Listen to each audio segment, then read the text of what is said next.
À l'écoute de Sud FM, 12 heures dans le studio, même heure si vous êtes à l'Assemblée nationale à la une de l'actualité. Disparition de la députée Marie-Louise Diouf, décès survenu ce matin des suites d'une courte maladie sur le budget du ministère de l'Urbanisme voté sans débat.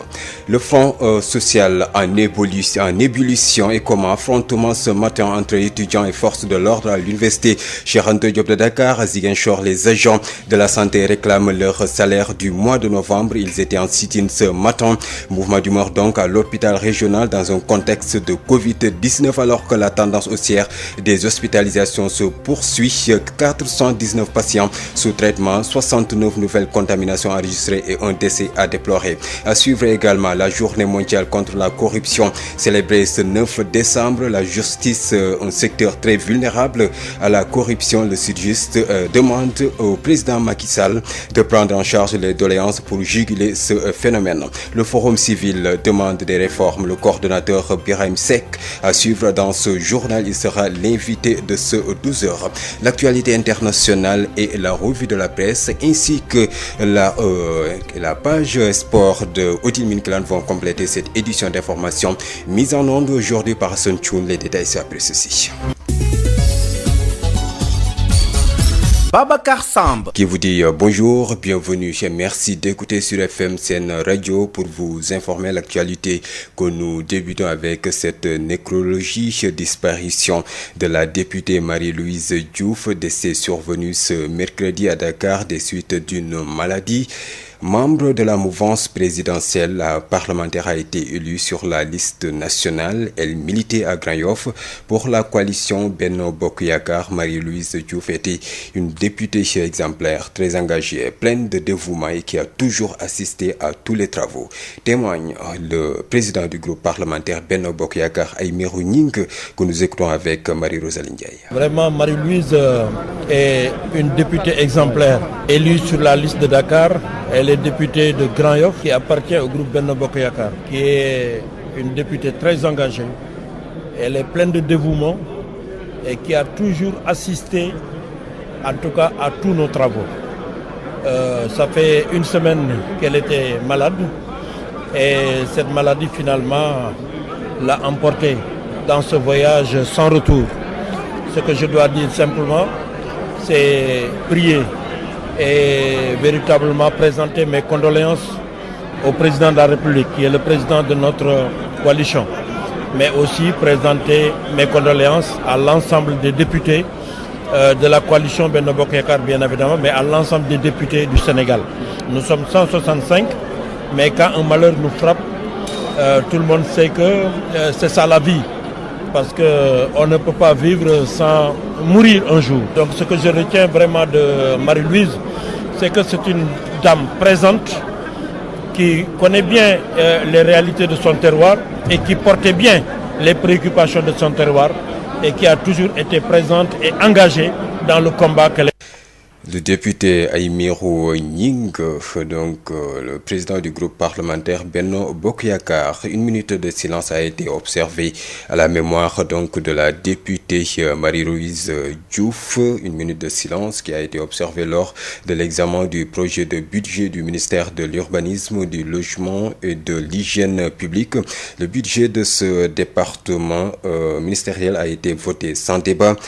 Budget arrêté à plus de 100 milliards 969 millions de francs CFA.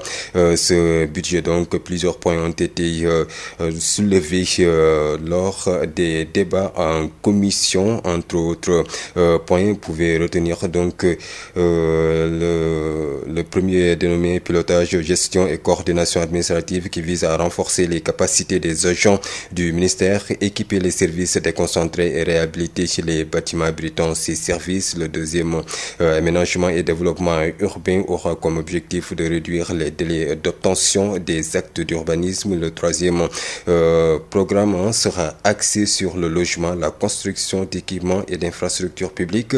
Il est destiné à faciliter l'accès au logement au plus grand nombre de Sénégalais, à couvrir la demande en édifices publics et à réduire donc le dernier quatrième programme qui sera dédié au cadre de de vie. Tels sont les différents points donc du budget du ministère de l'Urbanisme, du Logement et de l'Hygiène publique. Parlons des affrontements ce matin à l'université Cheikh Anta Diop de Dakar entre étudiants et forces de l'ordre, des pneus brûlés, des jets de pierre, grenades lacrymogènes lancées. Tel est le décor de l'université Cheikh Anta Diop de Dakar. Ce mercredi, les étudiants réclament le paiement de leur bourse. Bassirou Tine, délégué à la faculté des lettres et sciences humaines, que nous écoutons avec Ismaël Marcel Colli. Et ceci est dit à l'État qui tarde à nous payer nos bourses, à savoir les bourses pédagogiques et les subventions de ceux qui sont en deuxième année de Master 2. Jusqu'à présent, l'État ne leur a pas payé leurs subventions. Les subventions, c'est bon, c'est pas exactement la somme. Ouais. Et les bourses, c'est combien de mois de bourse? Les bourses, c'est 2 mois de bourse, plus le trousseau qui est à 35 000 francs. Ouais.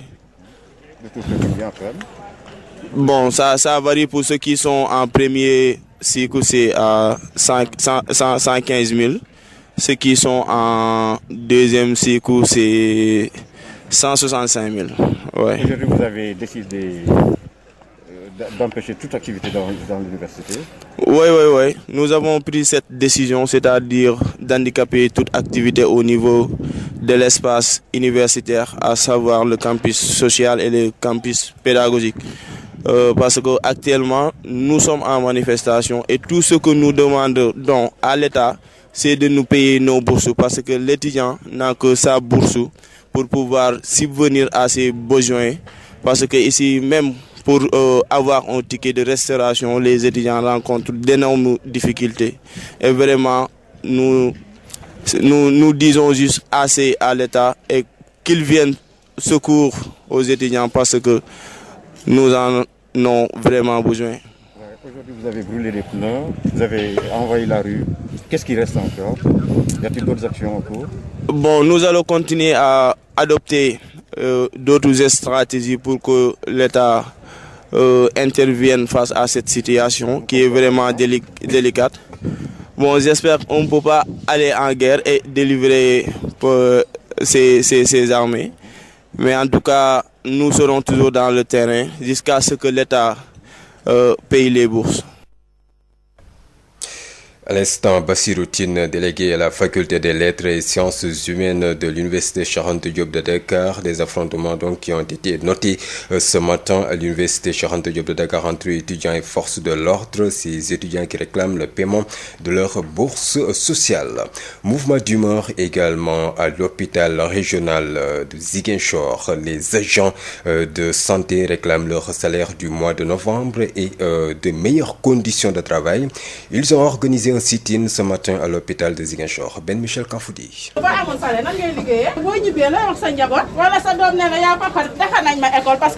Avec leur foulard et des brassards rouges, les agents de santé du centre hospitalier régional de Ziguinchor ont observé ce matin un sit-in pour, disent-ils, dénoncer le retard des salaires du mois de novembre. Mbaye Badian, secrétaire administratif de la sous-section Sud-Sas de l'hôpital régional de Ziguinchor, est leur porte-parole. Les salaires ne sont pas payés et aussi le retard du paiement de la motivation du mois dernier. C'est difficile parce que ici il y a des pères de famille, donc rester jusqu'au 9 sans recevoir de salaire, donc, pour pouvoir gérer sa famille, location, tout ça, bon, c'est difficile pour un père de famille et de vouloir travailler avec cette situation, c'est pas facile. Et on travaille sur des personnes, donc le mieux c'est d'avoir la tête bien reposée, donc pour pouvoir faire correctement son travail. Le personnel de santé a aussi profité de ce sit-in pour exhiber les manquements de la structure hospitalière.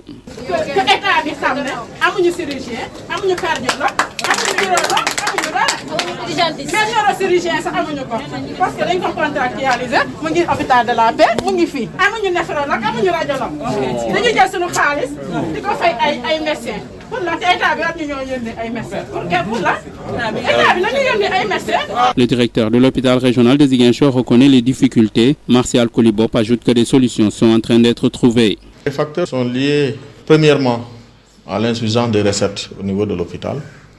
Vous n'êtes pas sans ignorer l'impact de la pandémie sur le fonctionnement des services. Deuxièmement, nous avons beaucoup de fournisseurs, beaucoup de tiers payants qui nous doivent de l'argent. Et Ces facteurs combinés ont entraîné des difficultés à pouvoir payer les salaires à temps. On est en train de faire de telle sorte que la situation soit résolue. Ben Michel Kanfoudi, Ziguinchor, Sud FM. Mouvement d'humeur donc des agents de santé de l'hôpital régional de Ziguinchor qui réclament donc leur salaire du mois de novembre et de meilleures conditions de travail. Mouvement d'humeur dans un contexte de crise sanitaire, la tendance haussière des hospitalisations pour la Covid-19 qui se poursuit au Sénégal avec 419 patients encore sous traitement. 69 nouveaux cas sont testés positifs au coronavirus. Un nouveau décès lié à la Covid-19 enregistré. 10 cas graves sont pris en charge dans les services de réanimation. Le point quotidien avec le directeur de la prévention au ministère de la Santé et de l'Action sociale, Dr El Hadj Mamadou Ndiaye. Sur 1001 tests réalisés, 69 sont revenus positifs, soit un taux de positivité de 6,89%. Les cas positifs sont répartis comme suit. Nous avons 33 cas contacts suivis par nos services. Nous avons enregistré un cas importé au niveau de l'aéroport international Blaise Diagne de Diass et 35 cas issus de la transmission communautaire répartis entre Mariste 5, Richard Toll 4, Dakar Plateau 2, Fatick 2, Médina 2, Mermoz 2, Foye 2, Almadi 1, Cité Djilimbay 1, Cité Mixta 1, Grand Dakar 1, HLM Grand Yoff 1, Koki 1, Liberté 4 1, Louga 1, Mbacké 1, Mbour 1, Ngor 1, Ouakam 1, Saint-Louis 1, Thiès 1, Yarax 1 et Yoff 1. 40 patients hospitalisés ont été contrôlés négatifs et déclarés guéris. 10 cas graves sont pris en charge dans nos services de réanimation. Un décès a été enregistré ce mardi 8 décembre 2020. L'état de santé des autres patients hospitalisés est jugé stable.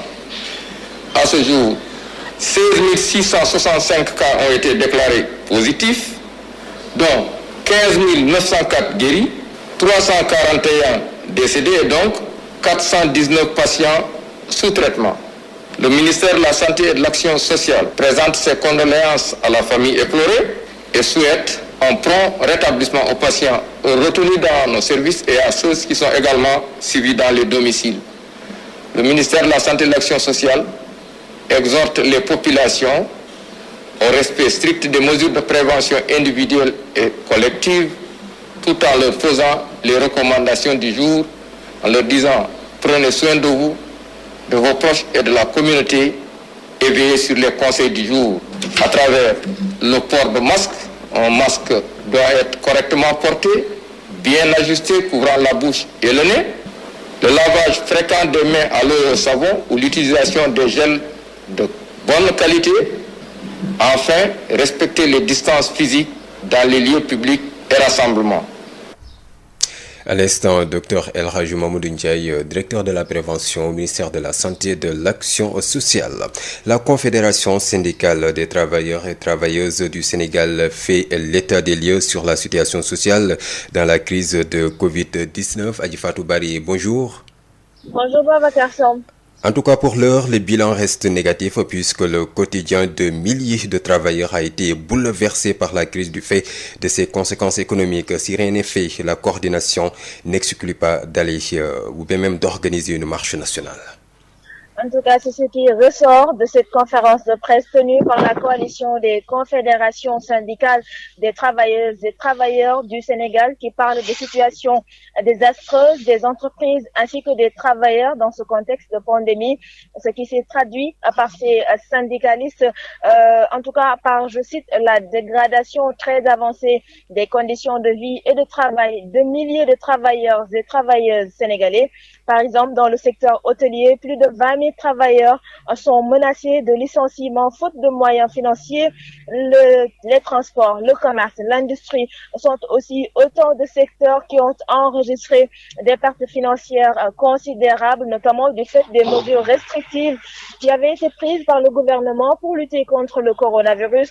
La CCSS s'insurge également contre ce qu'elle qualifie de violation des libertés syndicales à l'hôpital Abass Ndao dans le secteur minier à Kédougou ou encore à l'APS avec le licenciement de 2 chefs de département et la suspension du salaire du secrétaire général du SYNPICS depuis plus de 6 mois. Donc autant de manquements notés pendant la période de Covid.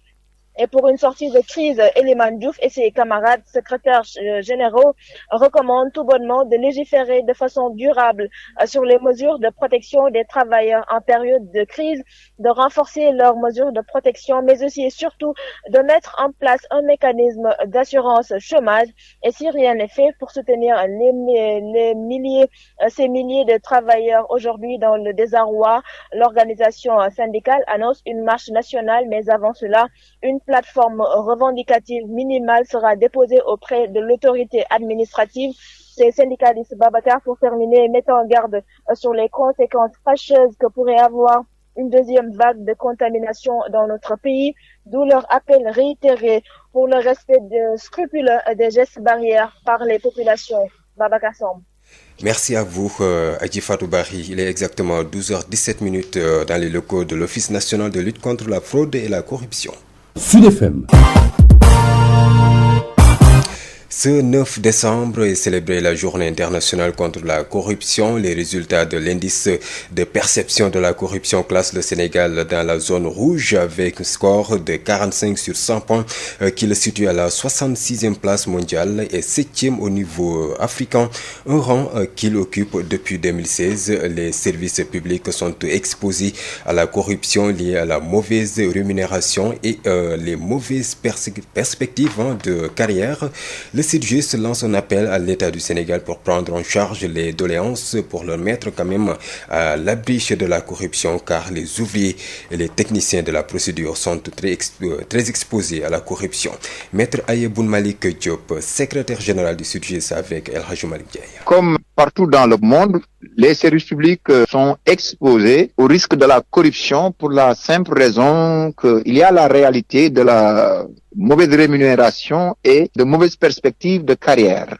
Cela place les agents publics, les fonctionnaires, dans une situation de précarité qui fait qu'ils sont très vulnérables à la corruption. C'est pour cela qu'à cette occasion, du 9 décembre 2020, où on célèbre la journée internationale de la lutte contre la corruption, le CIDJUST a voulu mettre à profit cette occasion pour lancer un appel à l'État, au gouvernement, pour lui dire qu'il faudrait prendre en charge les doléances des travailleurs de la justice pour les mettre à l'abri de la corruption. Parce que au sein de la justice, les ouvriers de la procédure, les techniciens de la procédure, que sont les travailleurs de la justice, sont dans une situation de précarité qui fait qu'aujourd'hui la rémunération n'est pas bonne et les perspectives de carrière, quand bien même que sont pris en charge, mais ne sont pas encore une réalité. Il y a un statut qui est là, on doit le mettre en œuvre et il y a un protocole d'accord qui est là, qui, une fois mis en œuvre, aurait des conséquences bénéfiques par rapport à la situation de précarité des travailleurs de la justice. C'est pour cela que nous avons profité de cette occasion pour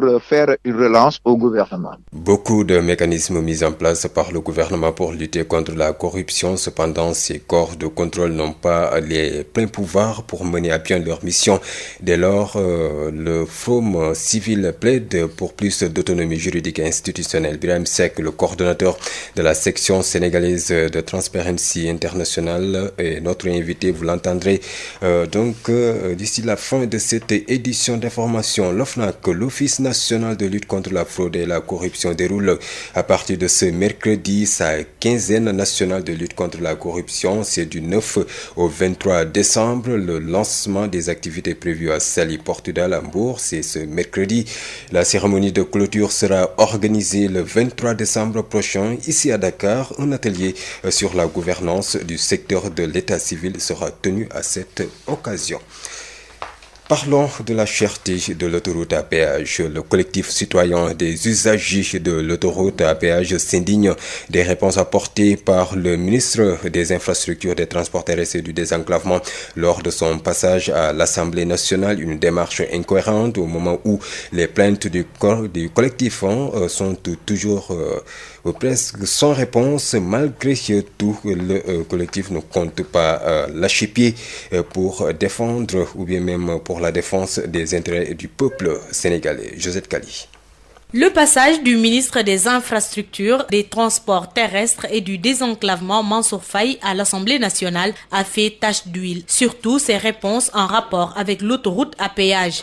Des propos jugés déplacés et qui choquent le collectif citoyen des usagers de l'autoroute. Bachir Fofana, porte-parole du collectif. Des propos que nous avons estimés très maladroits. Parce qu'il ne s'agit pas de dire l'autoroute est là, la route nationale est là. Celui qui n'est pas satisfait du prix du péage n'a qu'à aller prendre la route nationale. C'est des propos discourtois quelque part et qui ne vont pas dans le sens de la préservation des intérêts des usagers que nous sommes et pour lesquels un État régalien se doit de protéger. Des propos maladroits qui, selon lui, montrent que le peuple est lésé depuis la signature des différents contrats du péage. Ce contrat, à plus de 80%, a été financé par l'argent du contribuable sénégalais. Aujourd'hui, il ne faut pas oublier que c'est l'État qui a fait des emprunts pour financer une partie de l'infrastructure et le concessionnaire n'a financé que, par exemple, 61 sur les 380 milliards qui ont permis de réaliser le premier tronçon. Le prix du péage est exorbitant. Des citoyens se lèvent pour dénoncer cela. Les autorités devraient se saisir de ce combat pour trouver les moyens qui leur permettent justement de faire face à ce concessionnaire qui semble agir comme un colon. Malgré cette démarche du ministre, le collectif compte poursuivre la lutte. Continuer à mener le combat en espérant, c'est dans ce cadre justement que le collectif a mené une étude pour montrer le caractère disproportionné de la répartition des ressources ou des sommes issues de l'exploitation de cette autoroute. On se rend compte que sur à peu près 40 milliards de recettes réalisées par l'autoroute, l'État n'en a même pas 5 milliards. Pour vous dire, nous avons mené une étude, nous allons vulgariser cette étude, nous allons mener le plaidoyer nécessaire auprès des autorités pour que justement cette étude puisse être prise en compte dans la renégociation parce que c'est l'avis du citoyen qui s'est exprimé dans cette étude. Face à cette situation, le collectif citoyen des usagers de l'autoroute à péage invite les autorités à sauvegarder les intérêts du peuple sénégalais, mais surtout la satisfaction de certains points revendicatifs, notamment celui de la réduction des tarifs. Exactement, 12h24 ici à Dakar. Même heure si vous êtes en Côte d'Ivoire.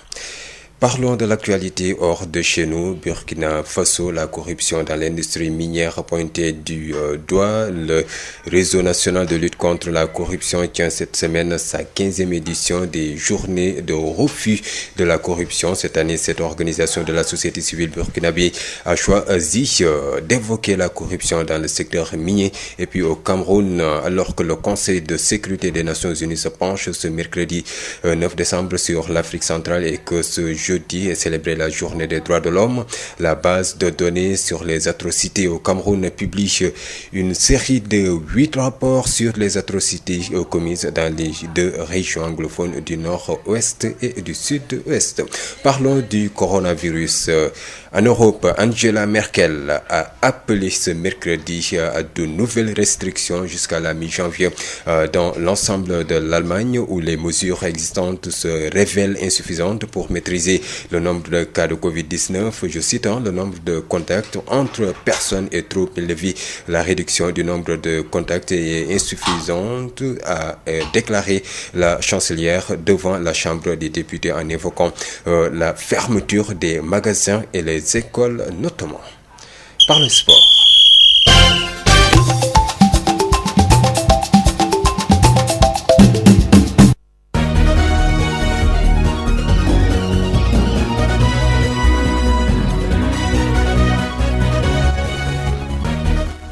La La page sport, c'est avec vous, Odile Minklan, bonjour. Bonjour Babacar. Afrobasket U18 chez les garçons, le Sénégal face au Mali cet après-midi. C'est à 18h au Caire, en Égypte. Les Lionceaux du Sénégal, vice-champions d'Afrique, affrontent les Aiglons du Mali, champions d'Afrique en titre. Le Sénégal et le Mali se retrouvent cet après-midi pour une nouvelle finale de l'Afrobasket U18 après celle de l'édition 2018 où les Maliens avaient remporté le trophée devant les Sénégalais sur le score de 78 à 76 pour la finale de ce soir. Babacar, avec une défense solide, les Lionceaux peuvent battre les Aiglons et remporter le trophée. C'est l'analyse de l'ancien international sénégalais Viendoy que nous écoutons. De toute façon, c'est une compétition de jeunes, hein. Donc moi je pense que il faut qu'il y ait de la sérénité, il faut que les gosses jouent sereinement. Parce que quand on part à la compétition pour se dire que bon, il y a une équipe beaucoup plus forte qui va prendre le trophée, ça se fait pas. Moi je pense que ces gosses-là, ils doivent se mettre dans la tête que à la dernière édition, on a perdu d'1 point d'écart. Donc pour cette année-là, bon, c'est pas une question de revanche, c'est-à-dire ils jouent pour eux d'abord, ils jouent pour eux, c'est leur palmarès qui est en jeu. Et puis ils jouent pour défendre les couleurs du Sénégal. Donc pour moi, je pense qu'il faut qu'ils mettent une défense de fer, une défense très très très rugueuse, et puis jouer avec nos opportunités en attaque, surtout dans la raquette. Parce qu'on a de bons gosses dans cette raquette-là.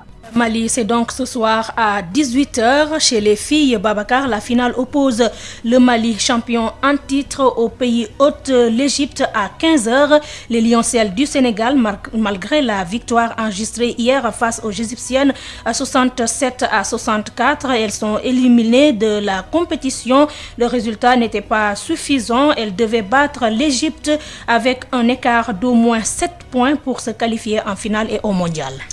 Parlons football, Ligue des champions, fin de la 6e journée ce mercredi. C'est aussi la fin de la phase de poule groupe B. Il n'y a que de matchs couperés avec beaucoup de suspense. Mönchengladbach, leader du groupe avec 8 points, rend visite au Real Madrid, 3e avec 7 points. Inter de Milan, dernier du classement avec 5 points, accueille Shakhtar Donetsk, 2e avec 7 points. N'importe quelle équipe peut se qualifier, mais l'Inter de Milan et le Real Madrid ont une longueur d'avance puisqu'ils jouent à domicile. C'est selon le journaliste sportif à l'APS, Salif Diallo. D'habitude, je ne suis pas bien dans les paris, mais je vois bien le Real et l'Inter de Milan se qualifier. Ils ont l'avantage de jouer à domicile. C'est vrai que ils ont péniblement fait effectué leur parcours en Ligue des Champions dans cette phase de poule. Mais ils ont l'habitude des matchs couperés. Donc je vois bien le Real Madrid battre Mönchengladbach et Inter de Milan battre le Shakhtar Donetsk à domicile. Le Madrid contre Mönchengladbach à 20h. À la même heure, Inter de Milan joue Shakhtar Donetsk. Au même moment, Bayern Munich reçoit Lokomotiv. Salzbourg face à Atlético Madrid. Olympiakos contre FC Porto. Manchester City, Olympique de Marseille. À 17h55, Midtjylland défie Liverpool. Ajax accueille Atalanta Bergame. Le match Paris Saint-Germain Başakşehir sera rejoué ce soir, après être interrompu hier à la 16e minute de jeu à cause des propos racistes du 4e arbitre sur Pierre Achille Webo, le Camerounais membre du staff d'Istanbul Başakşehir. Juste rappeler Babacar que c'est l'international sénégalais Dembaba qui a porté en grande partie le combat de ces propos racistes. Merci à vous, Odile Minklan. Sud Midi, l'invité. Il s'agit de Birahim Seck, le coordonnateur de la section sénégalaise de Transparency International. Il répond aux questions de Ndeye Mariam Ndiaye. La rédaction reçoit Birahim Seck, vous êtes le coordonnateur du Forum civil. En ce jour de célébration de la journée internationale de lutte contre la corruption, dites-nous, est-ce qu'ici au Sénégal, les mécanismes mis en place par les autorités ont prouvé leur efficacité dans cette lutte? Dans un premier temps, il nous appartient de constater qu'il y a des mécanismes qui ont été mis en place par le gouvernement allant dans le sens de promouvoir la transparence. On peut citer la loi sur le code de transparence dans la gestion des finances publiques, la loi sur la déclaration de patrimoine, l'institution également des corps de contrôle comme l'OFNAC, etc. Ça, on ne peut pas le nier. Il y a des efforts qui ont été faits par le gouvernement dans le sens de la promotion de la transparence. Mais on s'est rendu compte fondamentalement que lutter contre la corruption ne se limite pas uniquement à mettre en place des institutions.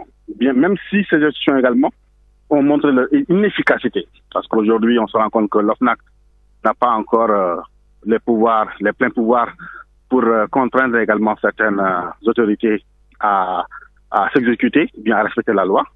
En atteste la dernière injonction du président de la République aux ministres ou bien aux personnes, aux assujettis qui ont refusé de faire la déclaration de patrimoine. On se rend compte également du point de vue de l'autonomie budgétaire de l'OFNAC, ça pose énormément également de problèmes. Et surtout également, le nombre de personnes quand même assez élevé qu'on a constaté au niveau du conseil de surveillance de l'OFNAC qu'il faut impérativement diminuer pour renforcer l'équipe technique de l'OFNAC chargée de faire le travail. Ça, c'est un premier niveau. Le deuxième niveau également de prévention, c'est même si on a institué une loi sur la déclaration de patrimoine, là aussi on se rend compte que le critère financier qui est prévu par la loi, c'est-à-dire assujettir à toute autorité qui gère un budget supérieur ou égal à 1 milliard de francs CFA, on se rend compte que fondamentalement ce montant est assez élevé et ça soustrait de la déclaration de patrimoine plusieurs autorités, sans compter également l'absence de sanctions que dispose l'OFNAC concernant le non-respect de la déclaration de patrimoine. L'autre aspect également de la prévention, ça concerne l'absence au Sénégal d'une loi sur l'accès à l'information. On ne peut pas parler de corruption contre la corruption, promotion de la transparence, et qu'on ne dispose pas d'une loi sur l'accès à l'information. Et justement, Birahim, en matière de bonne gouvernance, des structures comme l'OFNAC, la Cour des comptes et l'IGE ont eu à enquêter et produire des rapports remis au chef de l'État, et le plus souvent, ces rapports sont classés sans suite. Alors donc, il se pose un problème d'autonomie juridique et institutionnelle pour permettre à ces structures d'être efficaces. Au-delà de ça, on se rend compte qu'au niveau de l'administration, il y a également une absence en tout cas d'un cadre général de déontologie et d'éthique au niveau de l'administration. Si on constate bien sûr qu'au Sénégal, la plus grande, la forte corruption, c'est une corruption institutionnelle, donc une corruption au niveau également des différents secteurs de l'administration. Ça également, c'est un rapport de l'OFNAC qu'il avait soulevé en 2016. On se rend compte également que le coût de la corruption au Sénégal, en tout cas, selon un rapport de l'OFNAC 2016, avoisine les 118 milliards de francs CFA. Compte tenu des actes de prévention quand même, qui sont assez faibles au niveau du Sénégal, on se constate également du point de vue de la répression. Si on prend l'exemple de la magistrature, il y a un défaut, un déficit d'indépendance de la magistrature. Tout récemment, l'Union des magistrats sénégalais, l'UMS, a produit un communiqué pour se désoler, non seulement, ou bien pour demander qu'il y ait une réforme du Conseil supérieur de la magistrature. Et effectivement, ils ont parfaitement raison. Parce que surtout, la plupart des membres de droit du Conseil supérieur de la magistrature ont bénéficié d'une largesse législative relevant l'âge de la retraite à 68 ans. Ça également, il faut c'est une entorse, c'est également une entorse, c'est un boulet pour la transparence, également pour le fonctionnement du Conseil de la magistrature. Il faut impérativement que le relèvement de l'âge de la retraite également soit revu. L'UMS également a soulevé la question de la carrière et ils ont parfaitement raison. Aujourd'hui, il faut quand même qu'il y ait un appel à concurrence entre les juges, entre les juges pour quand même que les meilleurs puissent occuper les postes également les plus de haute responsabilité. À vous entendre parler, c'est comme qui dirait que la corruption a de beaux jours dans notre pays. Dès lors, quelles sont les pistes de solutions? Comment faire pour rendre pérenne cette lutte? Déjà, le système politique sénégalais est assez jacobin, enfin donne trop de pouvoir également au président de la République. Et la lutte contre la corruption doit commencer déjà par une volonté politique manifeste et affirmée. C'est-à-dire la politique ne se limite pas uniquement à sécréter des normes ou bien à mettre en place des institutions. La volonté politique également doit se manifester par le fait également d'inciter les organes de contrôle, mais également la justice à faire son travail. Donc maintenant, si les deals politiques, si les combines politiques sont entretenues également par ces mêmes politiques qui disposent également des prérogatives, ça freine déjà la lutte contre la corruption. Sans compter également les nombreuses réformes que le gouvernement doit impérativement entretenir sur la prévention. Je vous ai parlé de la loi sur l'accès à l'information. Je vous ai parlé également de la nécessité de réformer l'OFNAC, je vous ai parlé également de la nécessité de réformer la loi sur la déclaration du patrimoine, je vous ai parlé également de la nécessité de disposer au niveau de l'administration d'un cadre général d'éthique et de déontologie, mais surtout de donner encore plus de pouvoir au corps de contrôle interne, ce qu'on appelle les inspections internes. Aujourd'hui, les inspections internes sont les parents pauvres du contrôle administratif. Donc, on se rend compte que même si il y a l'IGE, l'IGE, c'est la face visible de l'iceberg. Il faut que le président de la République donne plus de pouvoir, plus d'autonomie juridique, matérielle, humaine, mais également financière à ces inspections internes également pour qu'ils puissent faire le travail au niveau des administrations. Parce qu'on se rend compte qu'au Sénégal, quoi qu'on puisse dire, c'est la corruption institutionnelle et institutionnalisée également qui constitue une gangrène manifeste au niveau du Sénégal. Birahim Seck, je vous remercie. Je rappelle que vous êtes le coordonnateur du Forum Civil. Babacar Samb. Voilà, c'est la fin de cette session d'information. À partir de 13h, vous aurez El Hadj Maodo Faye pour le journal Wolof. D'ici là, portez-vous bien.